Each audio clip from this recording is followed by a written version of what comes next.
안녕하세요. 저는 30대 후반의 남자입니다. 제게는 너무나도 비참하고 원통스러운 일이 있습니다. 그동안 누구에게도 말하지 못했고 저 혼자서만 소갈이하면서 끙끙 앓고 있었습니다.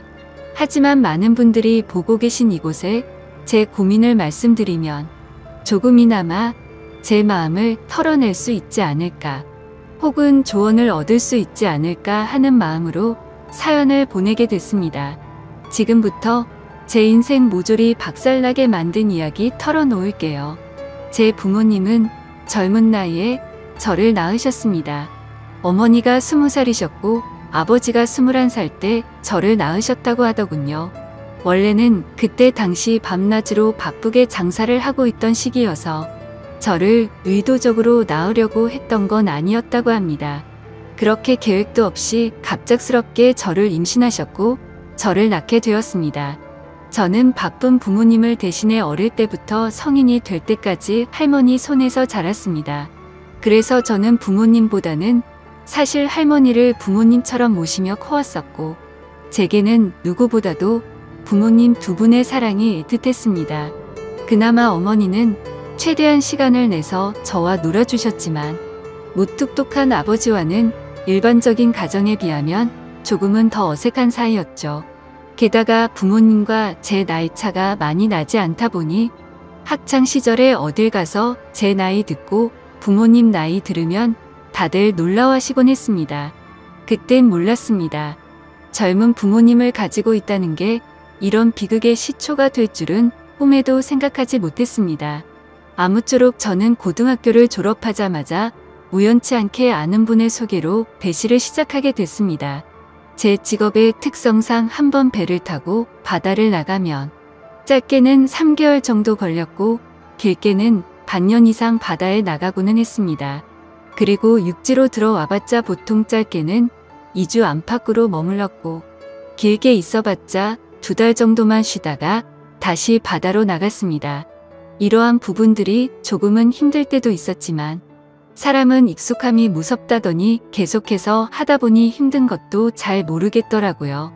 그렇게 남들과는 다른 생활을 극복하면서 지내다 보니 어느새 제가 타는 배 안에서의 직급도 차츰 올라갔고 연봉도 대기업 연봉 부럽지 않게 벌어서 만족하고 있었습니다. 내성적인 성격이었기에 가끔씩 육지로 내려와도 연애할 생각도 크게 나지 않았고, 긍정적으로 생각하려다 보니 제 나이대 친구들보다 돈을 훨씬 많이 버니까 그게 마냥 좋았죠. 아무쪼록 월세를 내면서 살 바에는 돈을 꼬박꼬박 모으자고 생각해서 적금을 넣었고, 나머지 남는 돈은 부모님께서 사시는데 보태어 쓰시라고 용돈을 보내드렸습니다. 그렇게 시간이 흘러가다 보니 제 나이도 어느덧 20대 중반이 되었습니다.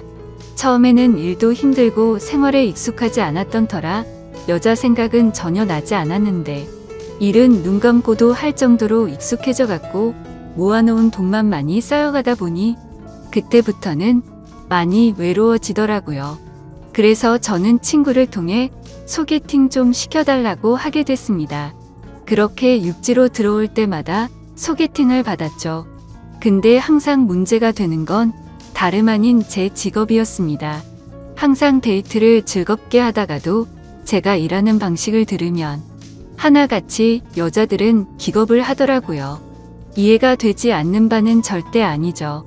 한번 육지로 와봤자 길어야 2달만 머무르다 헤어지고 바다로 나가면 길게는 반년 이상을 보내다 오는데 어찌 보면 기약 없이 이런 만남을 이어가야 하는데 문제가 아닐 수가 없었죠. 심지어 군대는 2년 정도만 기다리면 차라리 끝이 있었지만 저는 제 직업을 포기하지 않는 이상 끝이 나지 않는 거였기에 그렇게 기겁하는 모습을 이해했습니다. 그렇게 저는 매번 소개팅에 실패를 하다 보니 아버지께서 보다 못했는지 갑자기 제게 소개를 받아보겠냐고 하시더라고요. 지인분 딸인데 아주 참하고 마음씨도 예뻐서 연락처를 물어놨다고 하셨습니다. 그래서 저는 넙죽 소개를 받겠다고 말씀드렸고 만나게 되었습니다. 처음 만난 그 여자는 아버지의 말대로 외모도 참했고 성격도 좋았기에 저는 첫눈에 반하고 말았습니다. 그래서 기존에 소개받던 여자들과는 달리 이 여자와는 꼭 연애를 하고 싶다란 생각이 컸었죠. 그래서 무식하고 이상해 보일 건 알았지만 제 통장부터 깠습니다. 저는 직업이 남들과는 달라서 제약이 있는 부분도 있지만 나중에 제 가족 다 먹여 살리고 싶어서 이렇게 열심히 일하고 있다고 했습니다. 그러자 그 여성분은 갑자기 웃으시더라고요. 비웃는 게 아니라 첫 만남의 통장을 보여주는 제 모습에 갑자기 너무 귀엽고 웃겨서 웃었다고 했죠. 그 순간 저는 이 여자의 행동을 보고 마음속으로 그린라이트인가? 라는 생각이 들었습니다. 그래서 저는 더 침착하고 조심스럽게 말했습니다. 제가 바다로 나가고 육지에 머무르는 그런 기간들에 대한 얘기부터 시작해서 이것저것 많은 대화들을 나누었습니다. 그리고 제 진심을 알아줬는지 저희는 교제를 시작하게 되었습니다. 남들과는 너무 다른 교제 방식에 미안하기도 했지만 다른 사람에게 참아 보낼 수가 없었습니다. 많이 이기적인 걸 알았기에 제 모든 진심을 다해서 아껴주고 사랑해줬습니다. 그래서 아내와 1년 정도 사귀었을 무렵 저는 아내에게 프러포즈를 하게 됐습니다. 못난 저 때문에 이렇게 제약적인 만남을 해주는 것도 미안한데 고생하는 모습 보고 싶지 않다고 했습니다. 처가댁은 저희 집과 마찬가지로 돈이 많거나 그런 건 아니었습니다.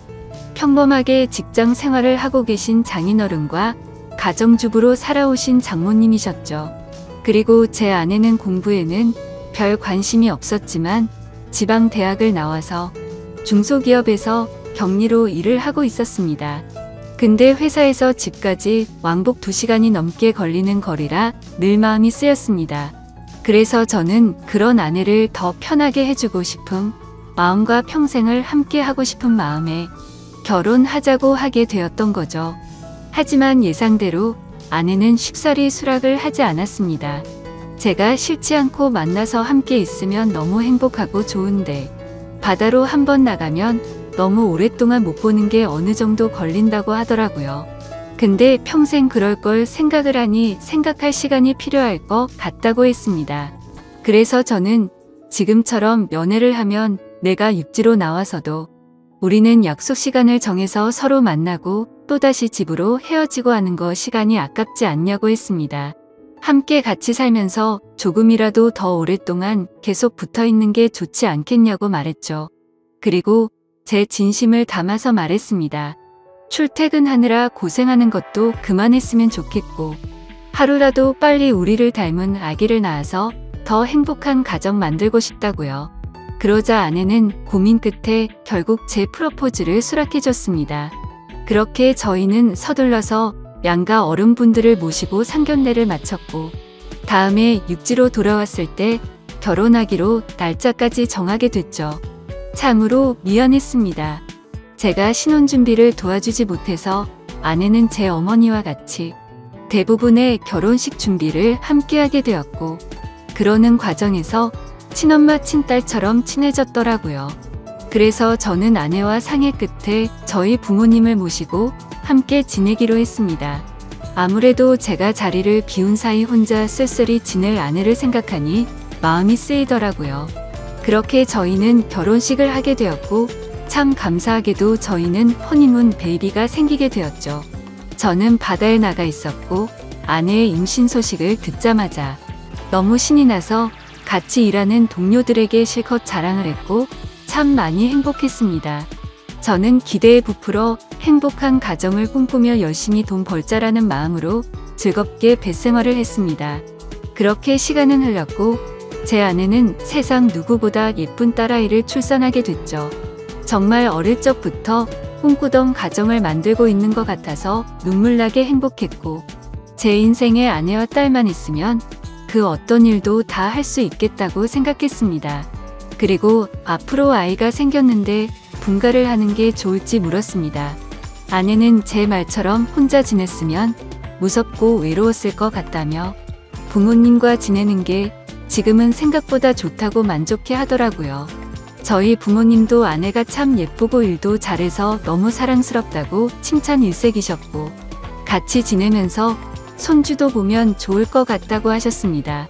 그렇게 저는 모든 것이 다 완벽하다고 느끼고 있었습니다. 하지만 그 완벽한 날들은 오래가지 못했습니다. 정말 슬프게도 제 어머니가 갑작스럽게 교통사고로 돌아가셨습니다. 길을 가다가 급히 무던 횡단을 하시다가 달려오던 차에 치여서 세상을 떠나시게 된 거죠. 그때는 어머니를 잃은 슬픔에 잠겨 다른 생각들은 전혀 할 수가 없었습니다. 그로 인해서 앞으로 벌어질 비참한 비극은 생각조차 못했습니다. 어머니를 잃은 슬픔에 잠시 일을 쉬었고 저는 다시 저희 가정을 먹여 살리기 위해 다시 배를 타기 시작했습니다. 그래서 그날부터 저희 집에는 제 아버지와 아내 그리고 딸아이만 있었죠. 어머니를 잃게 됐지만 아버지는 생각보다 괜찮으셨고 제 아내는 우울 증세가 올 정도로 많이 슬퍼했습니다. 친엄마처럼 따르고 지냈었기에 정말 많이 힘들어 하더라고요. 그래서 저는 아내가 걱정되어서 시간이 날 때마다 연락을 했고 아내는 걱정 말라며 괜찮게 지낸다며 시아버지 또한 잘 지내고 있다고 하더군요. 그런 모습에 저는 점점 아내의 우울 증세가 나아지고 있구나 하고 안심을 했습니다. 그렇게 제 어머니가 떠나가신 지 1년이란 시간이 지났습니다. 제가 다시 바다로 떠난 지 얼마 안 되어서 아내는 임신을 했다고 연락이 왔습니다. 그때도 첫 아이를 가졌을 때처럼 저는 정말 미친 듯이 기뻤습니다. 하늘나라로 가신 어머니가 저희 슬프게 지내지 말라고 선물로 아이를 보내줬다고 생각했습니다. 그날은 어머니 생각이 더 많이 나서 눈물로 밤을 지새웠던 것 같아요. 시간이 또 빠르게 흘러갔고 제 아내는 둘째로 산에 아이를 출산하게 됐습니다. 저는 제 어깨가 더 무거워졌지만 행복했습니다. 사랑하는 아내와 제 2명의 자식들을 위해선 못할 게 없었으니깐요. 이 세 사람을 제 인생의 축복이라고 생각하고 사명감을 갖고 더욱 열심히 살았습니다. 그런데 뭔가 이상한 점이 분명히 있었습니다. 제가 한 번씩 육지에 머무를 때를 생각해보면 아버지는 둘째 아들을 유독 좋아하셨습니다. 첫째 손녀를 낳았을 때는 보여주신 적 없던 모습들을 종종 보여주셔서 뭔가 이상했죠. 손녀 때는 그냥 좀 시큰둥하시던 분이 둘째는 너무 사랑스럽게 대하시기에 저는 단순히 딸이 아니라 사내 아이라서 저렇게 좋아하시는 건가라고 생각했었습니다. 그러던 어느 날 제 인생에서 가장 비참하고 충격적인 순간의 날이었습니다. 날씨가 좋지 않은 바람에 저희는 예전보다 일찍 하선을 하게 되었습니다. 그래서 깜짝 놀래켜주고 싶은 마음에 미리 연락 없이 즐거운 마음으로 집으로 향했죠.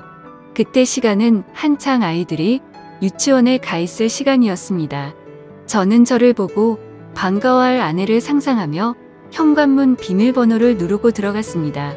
그런데 뭔가 느낌이 쎄하더군요.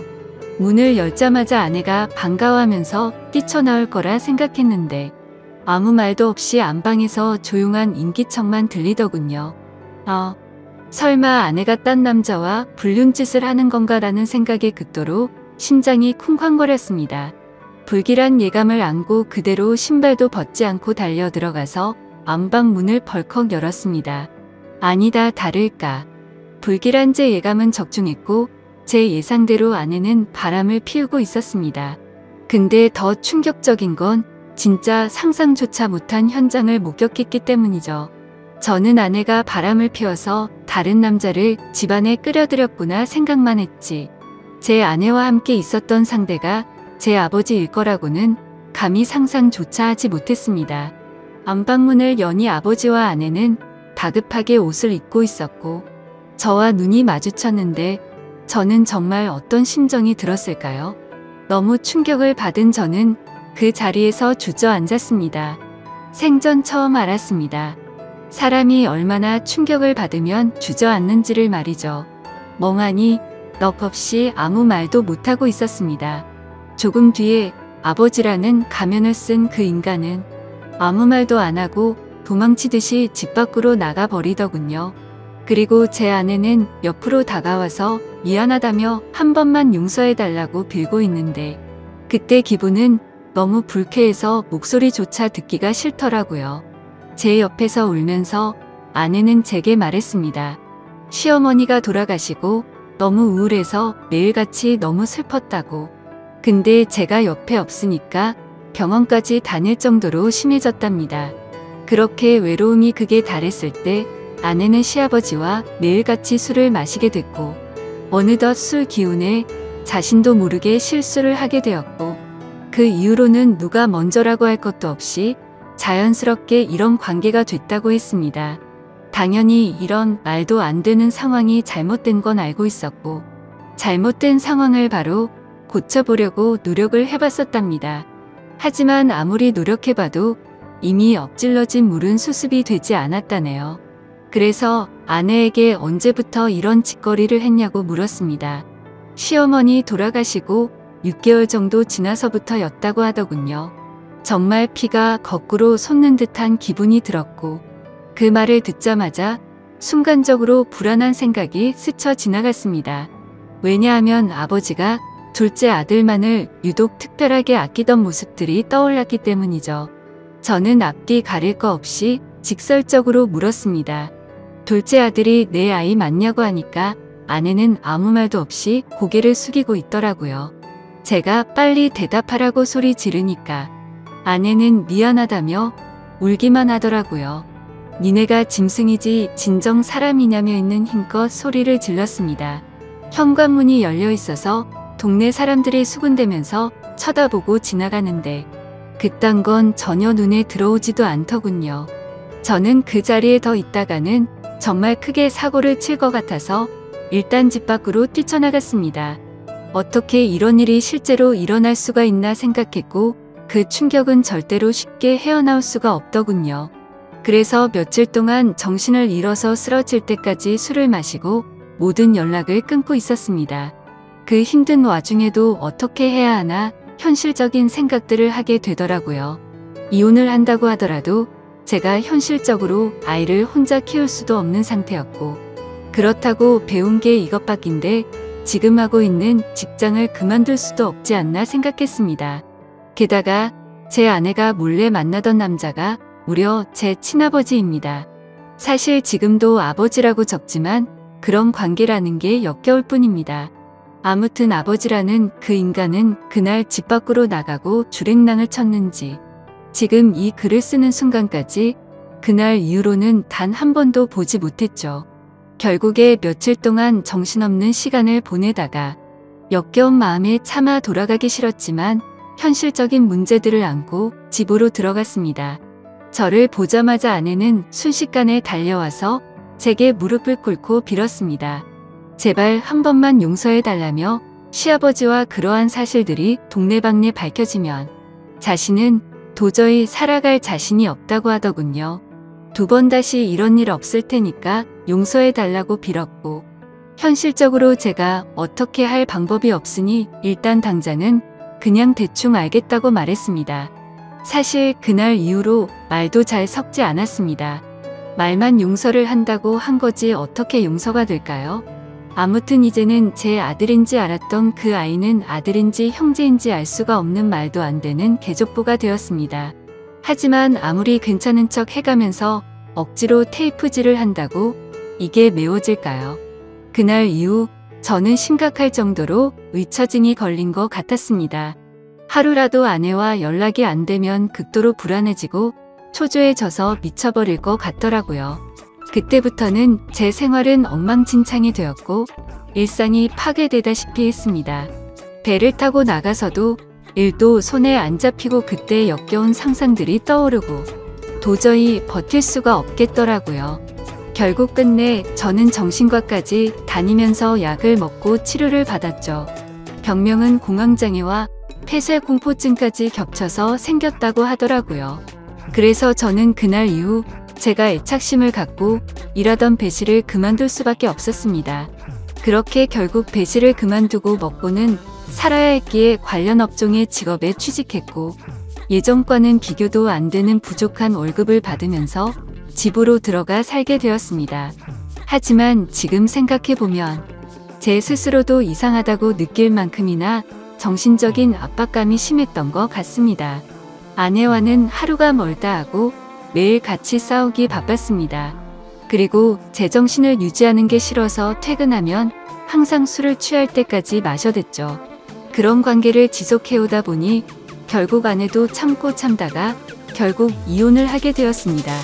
아이들은 아내가 데리고 살기로 했고 저는 너무